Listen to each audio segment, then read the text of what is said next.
Now let's start today's discussion over in Arizona. And actually, just as a quick aside, at the very top of the description box, you will find a link to Epic TV, our brand new no censorship platform where you can find all of the Epic Times programs like The Larry Elder Show, Crossroads with Joshua Phillip, American Thought Leaders, Life and Times, China in Focus, as well as Facts Matter with me, myself, Roman Dalmakov. And on there right now, you can find our very first exclusive Epic TV episode. We'll actually run a trailer for that episode at the end of today's episode of this YouTube channel. But if you want to go on over to Epic TV and watch the full thing, you can go there now by clicking on that button below.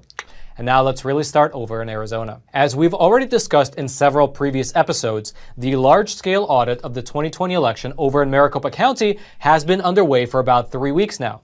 And as a part of that audit, the Arizona State Senate is doing a hand recount of 2.1 million ballots.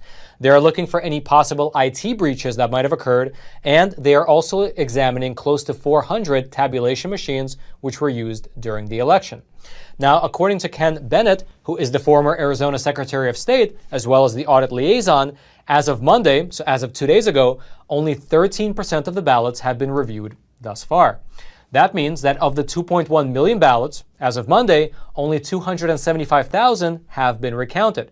And so, if you do the math, the audit started on April 23rd. Workers there take Sundays off, and so that means they work 6 days a week.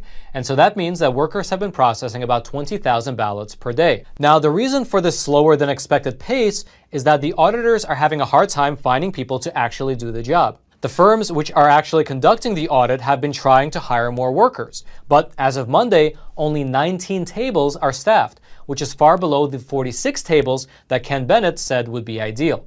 According to him, the reason for this slowdown is the need for background checks on all of the potential hires. And so, because the ballot counters need to have an extensive background checks run on them, that slows down the process of getting them to actually work. Now, this ballot recount is going to run into a soft deadline this Friday on May 14th. That's because when the venue, which is the Veterans Memorial Coliseum over in Phoenix, that's when the venue is scheduled to host several high school graduations. And so, come this Friday, the audit will have to pause. According to Ken Bennett, come Friday, all of the ballots will be moved to a different secure location, which is still on site. And just as with the audit itself, that location where the ballots will be stored will be webcast 24 hours a day. You will be able to watch it over at azaudit.org, just like you can watch the audit itself. Now, furthermore, according to Bennett, the venue is currently preparing paperwork for the Senate to actually rent the Coliseum again once the high school graduations are over, and then they want to resume the audit later this month right there at the Veterans Memorial Coliseum.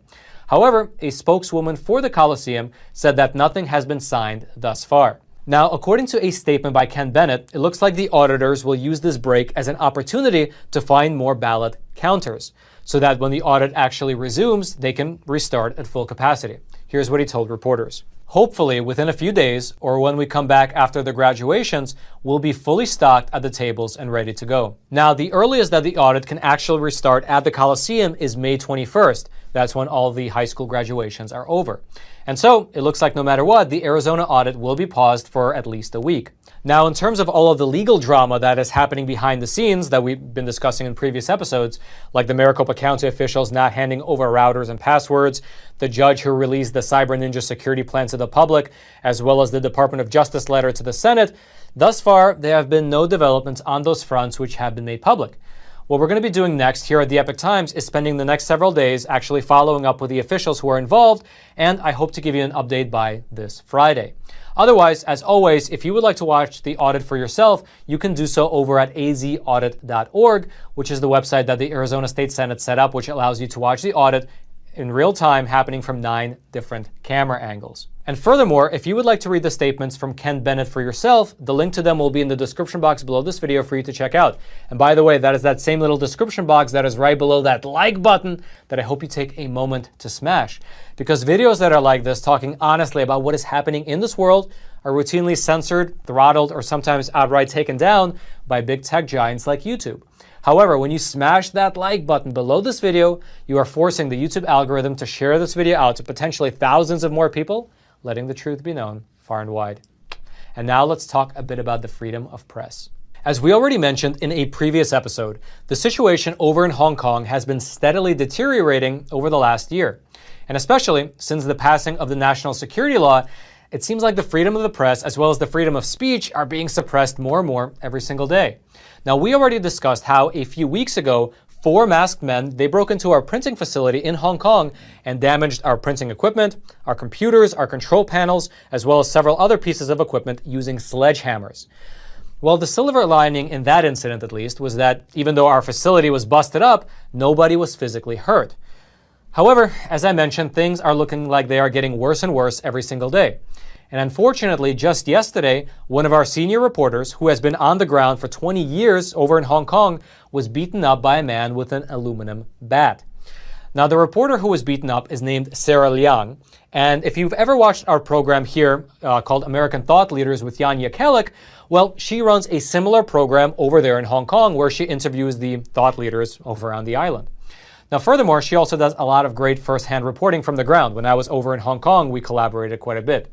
And luckily, we here at Facts Matter actually got a chance to interview her after her attack, and she told us what happened. Take a look. All right, so Sarah, thank you so much for joining us. So to start with, you look pretty good. Are you still in the hospital?